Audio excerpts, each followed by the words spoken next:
ഇന്ന് ആഗസ്റ്റ് 6 ബുധനാഴ്ച ദിവസം ഈ ജില്ലയിലെ വിദ്യാഭ്യാസ സ്ഥാപനങ്ങൾക്ക് ജില്ലാ കളക്ടർമാർ ഒഫീഷ്യലായി അവധി പ്രഖ്യാപിച്ചിട്ടുണ്ട്.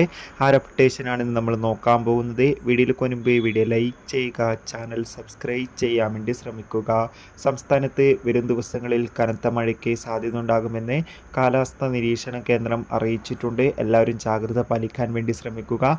ഇന്ന് കാസർഗോഡ് അതോടുകൂടി തന്നെ തൃശ്ശൂർ ജില്ലയിലൊക്കെ റെഡ് അലർട്ടാണ് പ്രഖ്യാപിച്ചിട്ടുള്ളത്. ഇന്ന് റെഡ് അലർട്ട് ആയതുകൊണ്ട് തന്നെ ജില്ലയിലെ മുഴുവൻ വിദ്യാഭ്യാസ സ്ഥാപനങ്ങൾക്കും ജില്ലാ കളക്ടർമാർ അവധി പ്രഖ്യാപിച്ചിട്ടുണ്ട്.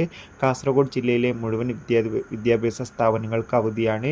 ജില്ലയിലെ സ്കൂൾ, കോളേജ്, ട്യൂഷൻ സെൻ്ററുകൾ, സ്പെഷ്യൽ ക്ലാസ്സുകൾ, അംഗനവാടി തുടങ്ങിയ എല്ലാ വിദ്യാഭ്യാസ സ്ഥാപനങ്ങൾക്കും ഇന്ന് അവധിയാണ്. അതോടുകൂടി തന്നെ തൃശ്ശൂർ ജില്ലയിലെ മുഴുവൻ വിദ്യാഭ്യാസ സ്ഥാപനങ്ങൾക്കും ഇന്ന് അവധിയായിരിക്കും. എന്തായാലും കാത്തിരിക്കാം കൂടുതൽ അപ്ഡേഷൻ അറിയാൻ വേണ്ടി. ബൈ.